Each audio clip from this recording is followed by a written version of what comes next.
பாருங்கள் நல்லா பஞ்சு மாதிரி எப்படி இருக்குது பாருங்கள். வரும் வச்சு காமிக்கிறேன். நீங்கள் அப்போ மாவு அரைச்சி நீங்கள் செஞ்சிங்கன்னா கூட இந்த மாதிரி இருக்காது. ரொம்ப நல்லா சூப்பராக வந்திருக்கு பாருங்கள். நல்லா பஞ்சு மாதிரி இருக்குது பாருங்கள். எண்ணெயும் இழுக்கலை, ரொம்ப நல்லாயிருக்கு. கண்டிப்பாக நீங்கள் இந்த இனிப்பு வடையும் இந்த மாவில் செஞ்சிடலாம். அதே நேரத்தில் இங்கே பாருங்கள், இதில் கார வடையும் செஞ்சிடலாம். மேலே நல்லா கரன்னு இருக்குது. நம்ம ரெடி மிக்ஸாக மாவு ரெடி பண்ணி வச்சிட்டோம் அப்படின்னா கொஞ்சம் எடுத்து போட்டு அப்படியே வடை செஞ்சிடலாம். வீட்டுக்கு வர கெஸ்ட்டுக்கும் சரி, வர பண்டிகைகளுக்கும் சரி, இந்த மாவு ரெடி பண்ணி வச்சிட்டிங்கன்னா ரொம்ப ஈஸியாக இருக்கும். வாங்க, ஈஸியாகவும் நல்ல டேஸ்ட்டாகவும் எப்படி செய்யலாம் அப்படிங்கிறத இந்த வீடியோக்குள்ளே போய் பார்க்கலாம். நம்ம ஈரோடு அம்மாச்சி மசாலா வகைகள் எல்லாமே ஃபஸ்ட்டு குவாலிட்டி இன்க்ரீடியன்ட்ஸ் தான் பயன்படுத்துகிறோம்.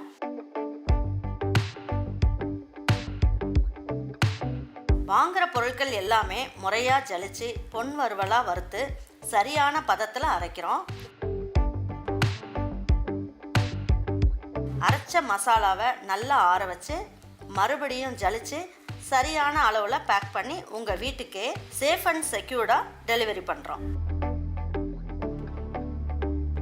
நம்ம மசாலா வகைகள் மற்றும் சத்து மாவு, ரெடிமேட் இட்லி மாவு, இடியாப்ப மாவு எல்லாமே நீங்கள் வாட்ஸ்அப் மற்றும் வெப்சைட்டில் ஆர்டர் பண்ணி வாங்கலாம். இதில் ரொம்ப முக்கியமான விஷயம், இது full and full pure homemade masala. நம்ம எல்லாருக்குமே ஆரோக்கியம் தானேங்க முக்கியம். பாருங்க, இன்றைக்கி நம்ம உளுந்தம்பருப்பு வடைக்கு, அதாவது மெது வடைக்கு நான் இன்றைக்கி மெஷர்மெண்ட் சொல்கிறேன். 1 கிலோ அளவுக்கு உளுந்தம்பருப்பு, 200 கிராம் அளவுக்கு பச்சரிசி, அதுக்கப்புறம் 25 கிராம் அளவுக்கு கடலைப்பருப்பு. கடலைப்பருப்பு எதுக்கு போடுறோம் அப்படின்னா, அந்த உளுந்தம்பருப்பு வடையில் கடலைப்பருப்பு கொஞ்சமாக சேர்க்கும் போது இன்னும் கொஞ்சம் ஜாஸ்தி டேஸ்ட்டு கூட்டி கொடுக்கும். அதுக்கப்புறம் என்ன அப்படின்னு பார்த்தீங்கன்னா, அந்த உளுந்தம்பருப்பு சுடும் போது நல்லா கலர் இந்த ஒரு மாதிரி கோல்டன் ப்ரௌன் கலர் வரும் இல்லையா, அது ரொம்ப நல்லாயிருக்கும். பிடிக்கும்னா நீங்கள் இந்த கடலைப்பருப்பு சேர்த்துக்குங்க. வேண்டாமா, எனக்கு உளுந்தம்பருப்பு பச்சரிசி மட்டும்தான் சேர்த்து எங்கள் வீட்டில் செய்வோம்னு நினச்சிங்கன்னா அதை அவாய்ட் பண்ணிக்கோங்க. நான் இது எல்லாமே சேர்த்து தான் இன்றைக்கி நான் செய்ய போகிறேன். இது கண்டிப்பாக இதை கழுவணும். உளுந்தம்பருப்பை கழுவாமல் நீங்கள் செய்யாதீங்க.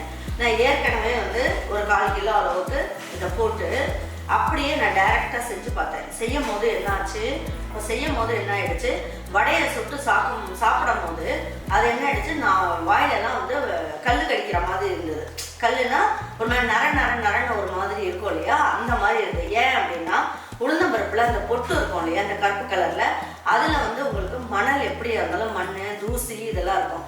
கழுவாமல் நம்ம அப்படியே கொடுக்கும் போது என்ன ஆயிரும், நமக்கு வடை நம்ம வடை சாப்பிட்ற டேஸ்ட்டு, அதுக்கப்புறம் வடை சாப்பிட்ற இன்ட்ரெஸ்டே நமக்கு போயிடும். அதனால நான் சொல்கிறது எல்லாமே நீங்கள் தனித்தனியாக காய வச்சு, அதாவது கழுவிட்டு காய வைக்கணும். எல்லாம் தனித்தனியாகவே கழுவிட்டு துணியில் போட்டுட்டு நல்லா எனக்கு காஞ்சிருச்சு. இந்த காஞ்சதை அப்படியே போய் அரைக்கக்கூடாது, லேசாக சூடு பண்ணிக்கணும். அப்போ தான் வண்டு வராமல் இருக்கும். அந்த உளுந்தம்பருப்போட பச்சை வாசம்னு ஒன்று இருக்கும் இல்லையா, அந்த பச்சை வாசம் லேசாக போகும். இல்லைன்னா நம்ம ஊற வச்சு செய்யும் போது, கழுவிட்டு நம்ம செய்யும் போது அந்த பச்சை வாடை போயிடும். இந்த மாதிரி செய்கிறது லேசாக வறுத்து செய்யும் போது ரொம்ப நல்லாயிருக்கும். வடை ரொம்ப நல்லா இருக்கணும் அப்படின்னா நீங்கள் நான் சொல்கிற மெத்தட் அப்படியே ஃபாலோ பண்ணி செய்யுங்க. இதை கழுவி காய வச்சு செய்யுங்க. வாங்க இதை எப்படி செய்யலான்ற பார்ப்போம்.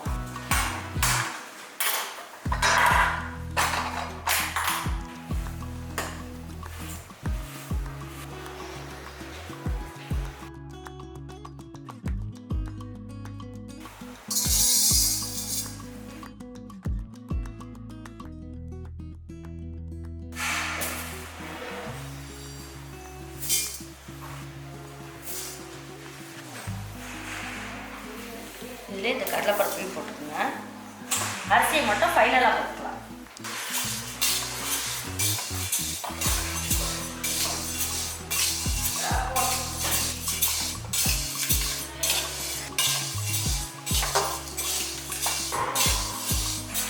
இதுலேயே அரிசியும் போட்டுடலாம். இது ஒரு 1/4 வாசி அளவுக்கு வறுத்துட்டு இதுலேயே அந்த அரிசியும் போட்டுடலாம். எல்லாமே நல்லா ஒன்றா சேர்த்து சூடு பண்ணிடலாம்.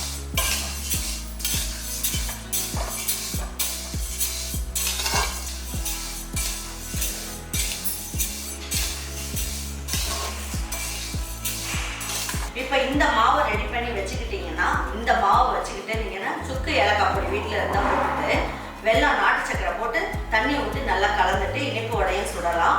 இந்த மாவை ரெடி பண்ணி வெங்காயம், பச்சை மிளகாய், கருவேப்பிலை, மிளகு, ஜீரகம் மட்டும் போட்டுட்டு தண்ணி ஊற்றி பிணைஞ்சி நல்ல மெத்துன்னு உளுந்த வடையும் செய்யலாம். ரொம்ப நல்ல ஜம்முன்னு இருக்கும்.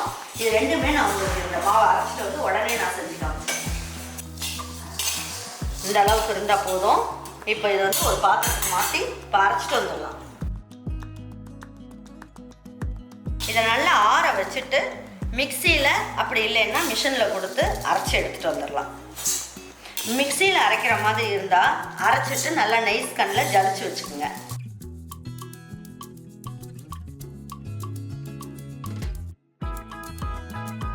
இப்போ இந்த வடை மாவு அரைக்கும் போது நம்ம என்ன பண்ணலாம், உப்பும் கொஞ்சமாக போட்டு வச்சிடலாம். போட்டு அரைச்சி வச்சிட்டோம் அப்படின்னா இதில் வண்டு வராமல் இருக்கும். அதுக்காக பவுட்ரு பண்ணி எடுத்து வச்சுக்கலாம். பாருங்க, இது ஆறுனதுக்கப்புறம் மிஷினில் கொடுத்து அரைச்சிட்டு வந்துடலாம். பாருங்க, இப்போ வந்து மாவு நல்லா நைஸாக பவுடர் மாதிரி அரைச்சாச்சு. இதை வந்து நம்ம என்ன பண்ணணும், ஜலிச்சிட்டு டப்பாவில் எடுத்து போட்டு வச்சுக்கணும். இப்போது நம்ம என்ன பண்ண போகிறோம், இந்த ஒரு கப்பில் வந்து நான் வந்து இந்த வடை செய்ய போகிறேன், கார வடை.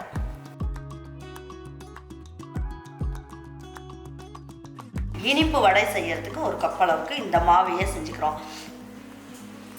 இந்த மாவுலேயே 2 வடையுமே செய்யலாம். பாருங்க, இப்போ இதில் சோடா அப்படின்னு பார்த்தீங்கன்னா ஒரு 2 பிஞ்ச் அளவுக்கு சேர்த்துக்கலாம். ஒரு 10 மிளகு, ஒரு 1/4 ஸ்பூன் அளவுக்கு ஜீரகம்,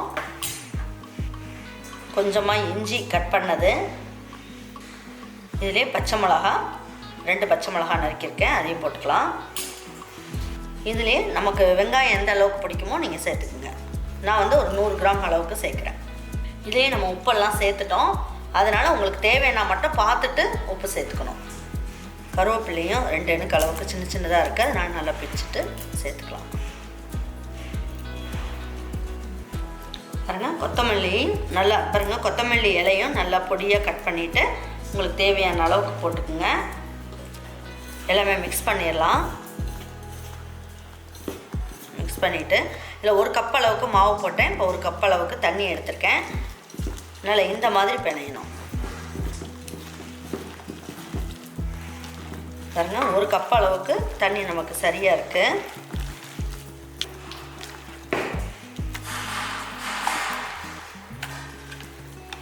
மாவு பாருங்கள் என்ன கலராக நல்லா இருக்கு.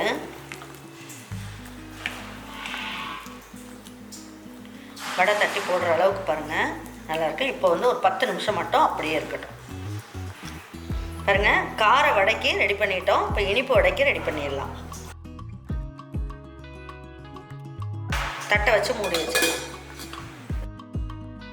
இனிப்பு வடைக்கும் 2 பிஞ்ச் அளவுக்கு சேர்த்துக்கலாம்.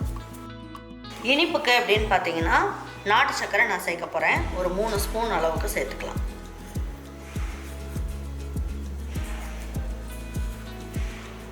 நாட்டு சர்க்கரையை சேர்த்துட்டு தான் நீங்கள் தேவையான அளவுக்கு தண்ணி ஊற்றணும். இதில் 2 ஸ்பூன் அளவுக்கு தேங்காய்.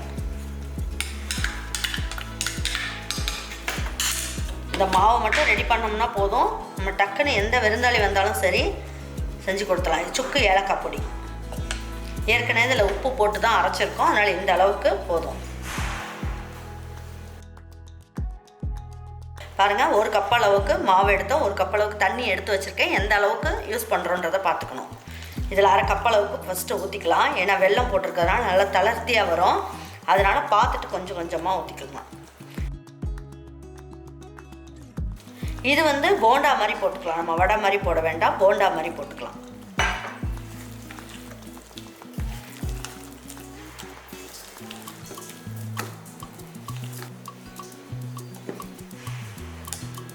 கொஞ்சமாக மட்டும் ஊற்றிக்கலாம்.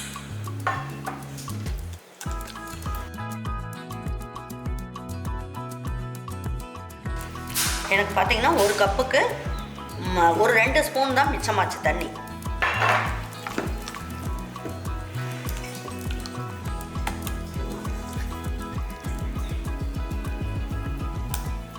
தட்டை மூடி வச்சிடலாம். நம்ம ரெடி பண்ணி வச்சிட்டோம். இது ரெண்டுமே 10 நிமிஷம் மட்டும் அப்படியே கலந்து வச்சிருவோம். எண்ணெய் காயிற நேரம் வரைக்கும் அப்படியே இருக்கட்டும்.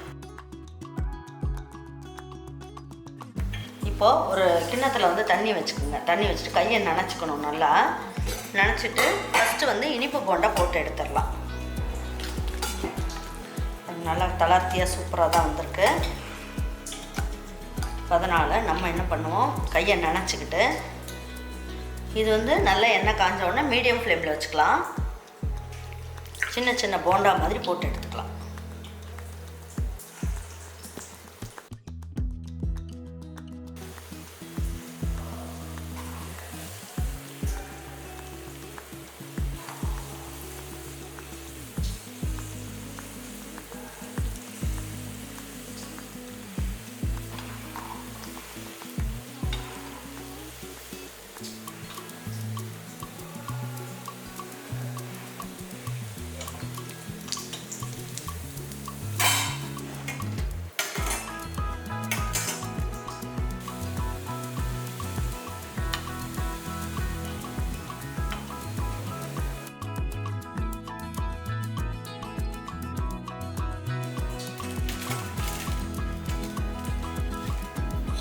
பாருங்க, இனிப்பு வடை 1 கப்பு மாவுக்கு இவ்வளோ வடை வந்திருக்கு நமக்கு. இந்த சைஸில் போட்டிங்கன்னா இத்தனை வடை வரும் உங்களுக்கு. இப்போ நம்ம என்ன பண்ணுவோம், வடையை சுட்டலாம். பாருங்க, மாவும் பாருங்கள் நல்லா வந்திருக்கு. கையை நனைச்சிக்குங்க.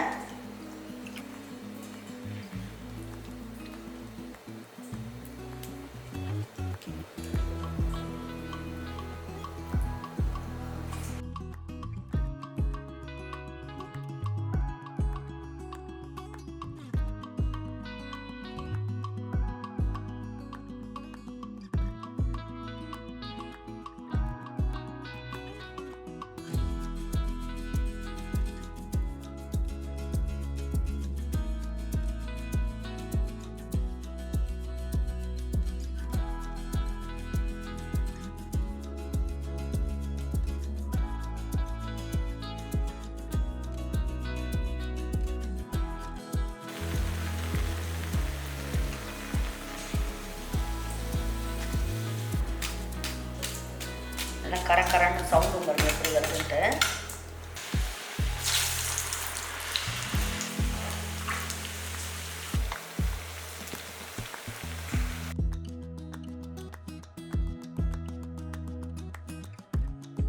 பாருங்க நல்லா பஞ்சு மாதிரி எப்படி இருக்குது பாருங்கள். இங்கே வந்து பிச்சு காமிக்கிறேன். நீங்கள் அப்போ மாவு அரைச்சி நீங்கள் செஞ்சீங்கன்னா கூட இந்த மாதிரி இருக்காது. ரொம்ப நல்லா சூப்பராக வந்திருக்கு பாருங்கள். நல்லா பஞ்சு மாதிரி இருக்குது பாருங்கள். எண்ணெயும் இழுக்கலை, ரொம்ப நல்லாயிருக்கு. கண்டிப்பாக நீங்கள் இந்த இனிப்பு வடையும் இந்த மாவில் செஞ்சிடலாம். அதே நேரத்தில் இங்கே பாருங்கள், இதில் கார வடையும் செஞ்சிடலாம். மேலே நல்லா கரன்னு இருக்குது.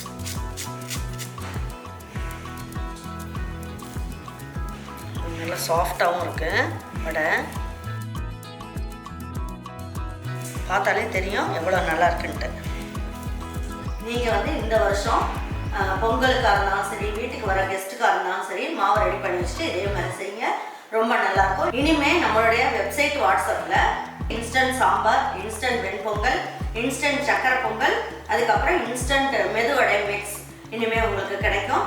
இது 4மே இந்த பொங்கலுக்காக நீங்கள் ஆர்டர் பண்ணீங்க அப்படின்னா இந்த 4மே வாங்குறவங்களுக்கு 10% டிஸ்கவுண்ட் கிடைக்கும். வேணுன்றவங்க ஆர்டர் பண்ணி வாங்கிக்கோங்க. அப்படி எனக்கு வேண்டாமா அப்படின்றவங்க நான் வந்து எப்படி செய்யணுன்றதையும் நான் கொடுத்துருக்கேன். நீங்கள் அதை பார்த்துட்டு செஞ்சு இந்த வருஷம் பொங்கலுக்கு நீங்கள் செஞ்சு சாப்பிட்டு பாருங்கள். வேலைக்கு போகிறவங்களுக்கு ரொம்ப நல்ல யூஸ்ஃபுல்லாக இருக்கும். தேங்க்யூ ஃபார் வாட்சிங் ஈரோடு அம்மாச்சி சமையல். தேங்க்யூ.